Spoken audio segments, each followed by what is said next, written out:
When you have a brother that's a car guy, he will always clean your car for you when he borrows it, especially the rims. I'm gonna try to get them cleaner than this, but they're pretty nice right now. My sister never cleans the rims. I have a road trip tomorrow. I only have 8.8 miles on this current tank of fuel, 45.3 miles per gallon. I noticed on this car, when it sits overnight, the average consumption resets, so hopefully that's still there in the morning, 45.3 miles per gallon. Car sat overnight, and there it is, the average fuel economy reset. There's already traffic, 52 miles in, 41.9 miles per gallon, 505 mile range. If I maintain this pace, it's pretty good. Hopefully this doesn't last long. Unfortunately, there's just a lot of traffic today.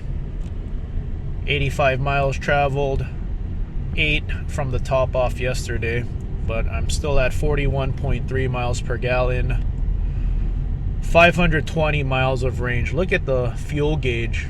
Looks like it's broken, hasn't even moved yet, still on full. Only 77 miles driven so far, and an hour 34 minutes to travel 77 miles. Now we got more traffic, but still really impressive fuel economy so far, 41.3. This is how I'm driving this car during this road trip, 65 miles per hour cruise control. That D6 on the top by the 2 o'clock, that means I'm in 6th gear. That's the top gear for this car.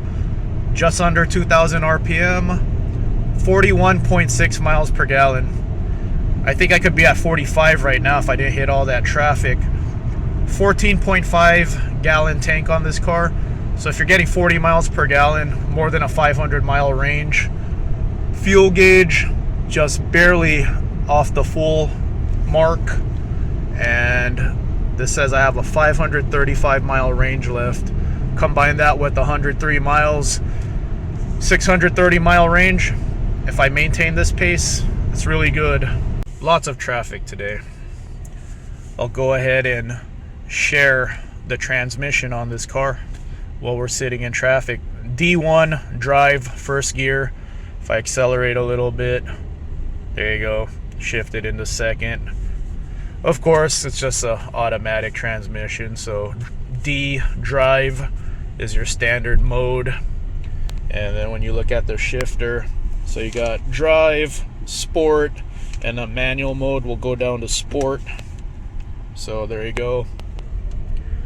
S1, that's sport, 1st gear, sport, 2nd gear. So what sport is, if you're not too familiar with cars, your RPM.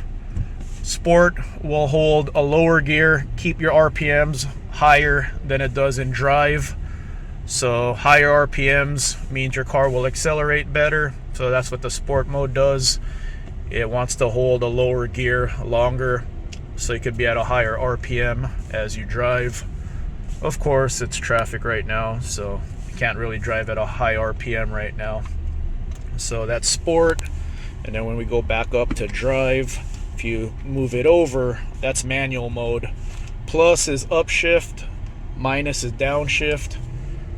So there you go, see that one, that's 1st gear. If I click up, 2nd gear. If I click down, I'm back to 1st C. See how the RPM went up? So basically, you're just rolling the gears yourself like a manual. See, I'm still in 1st. So let's wait till traffic moves a little bit. Now it's not moving at all. Okay, there you go. So see, if I accelerate a little bit, and then as soon as I go to 2nd gear, RPM drops. And I can't really accelerate right now, but that's what that does. So the higher the gear you're in, the lower the RPM will be. I'll do a separate video about how to use manual mode on this car, but quick demo. 6th gear, top gear for this car. just under 2,000 RPM. This is what happens when I downshift. So 5th gear, see the RPM, 4th gear, and then let's go 3rd, see, more power, 4, 5, see the RPMs drop, 6, now the RPMs are back at 2,000. But yeah, that's what the manual mode is, picking your own gear. And if you're not too comfortable with that, sport mode makes your car accelerate a little better. So that's a different transmission modes on this car. About to top off on fuel. 213 miles traveled, 38.8 miles per gallon. Let's take a look at the other stats. 330 miles of range left, plus 213, that's 500 and some change. 204 miles driven today.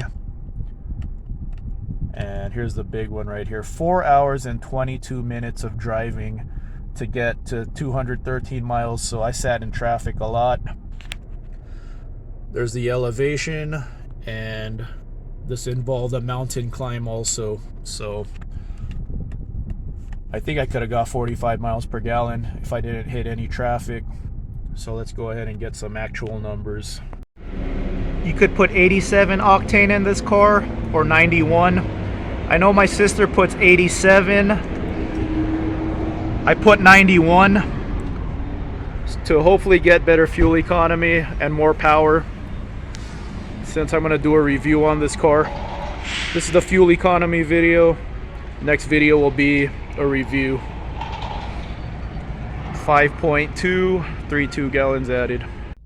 If you let the car sit overnight, that fuel economy reader resets, but I was only away for a couple of minutes with the car off, and it's reading 38.8. 213 miles traveled divided by 5.232 gallons added, 40.7 miles per gallon. Yeah, I think I could have got 45 miles per gallon if I didn't sit through traffic.